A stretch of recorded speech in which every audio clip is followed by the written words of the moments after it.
Hello बच्चों, आपका स्वागत है हमारे YouTube चैनल पर।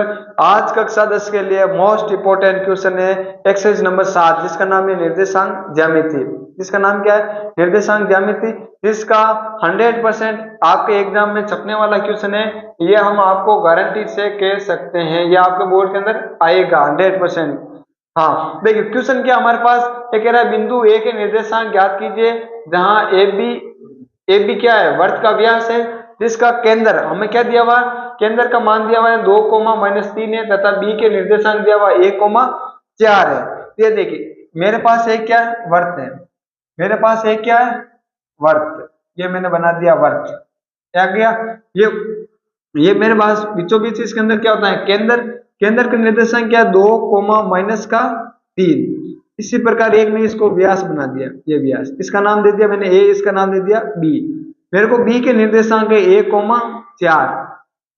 ए के निर्देशांक क्या है? x, y। मेरे को ए के निर्देशांक ज्ञात करना है, यानी x, y का मान निकालना है।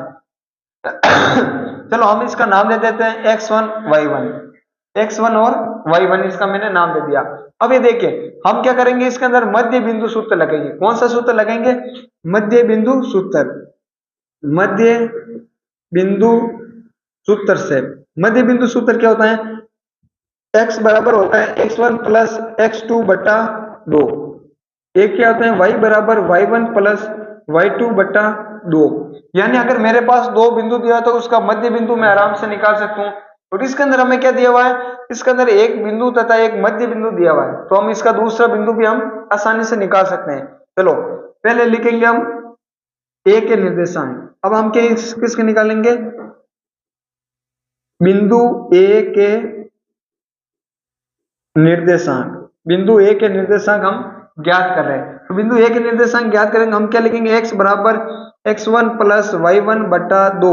अब ये देखिए हमें केंद्र का मान तो दिया हुआ है, यानी x का मान दिया हुआ है। x का मान कितना है मेरे पास? 2, तो मैंने लिख दिया 2 बराबर x1 की जगह हम क्या लिखेंगे? x1 प्लस y1 का मान कितना दिया हुआ? 1, तो लिख देंगे 1 बटा के अंदर क्या है? 2, मैंने लिख दिया 2। अब ये देख 2 इसके भाग में, इसको हम इससे 3 से गुणा करेंगे, कितना हो जाएगा? 2 को 2 से गुणा करेंगे, कितना हो जाएगा? 4। तो मैं यहाँ पर लिख दूंगा 4 बराबर x1 प्लस 1। ये एक उधर प्लस का है, इधर आएगा तो किसका हो जाएगा? माइनस का। तो 4 में से 1 जाएगा तो किसका कितना बचेगा? 3। यानी x1 का मान आ गया मेरे पास 3। यहाँ पर मैं लिख देता हूँ x1 का तो मान कितना आ गया मेरे पास? 3। अब हमें किसका ज्ञात करना है? y1 का। तो y1 का लिखेंगे, चलो इसी सूत्र में लिख रहे हैं y1 का मान। चलो हम यहाँ पर लिखते हैं y बराबर क्या लिखेंगे? y1 प्लस y2 बटा 2। ये मैंने लिख दिया सूत्र। चलो y2 का मान निकलेंगे, तो y का मान हमें दिया हुआ है माइनस का कितना है? 3, तो मैंने लिख दिया -3। y1 का मान हमें निकालना है प्लस y2 का मान कितना है? 4 बटा के अंदर कितना आएगा? 2। 2 को 3 से गुणा करेंगे, कितना आएगा? 6, परंतु माइनस का, तो माइनस का 6 बराबर y1 प्लस 4। ये 4 देखिए इस बार प्लस का 4, 4 इधर प्लस का इधर आएगा, किसका हो जाएगा? माइनस का। ये आ गया माइनस का 4 बराबर y1। तो ये देखिए ये दोनों माइनस के, तो माइनस के कितने हो गए? 10 बराबर क्या गए? y1। चलो बताओ y1 का मान कितना गया? माइनस का 10। यानी y1 का मान आ रहा है माइनस का 10, और x1 का मान कितना गया? 3। x1 का मान कितना गया? 3। छोटा सा क्वेश्चन, वेरी इजी क्वेश्चन है, और ये आपके बोर्ड एग्जाम में आने की इस बार 100% इसकी संभावना है। तो आपको कुछ नहीं करना है, केंद्र का मान दिया हुआ है, यानी हमें x का और y का मान दिया हुआ है, यानी हमें a का मान निकालना, बिंदु a के मान निर्देशांक निकालने, तो हमें किसके निकालना है?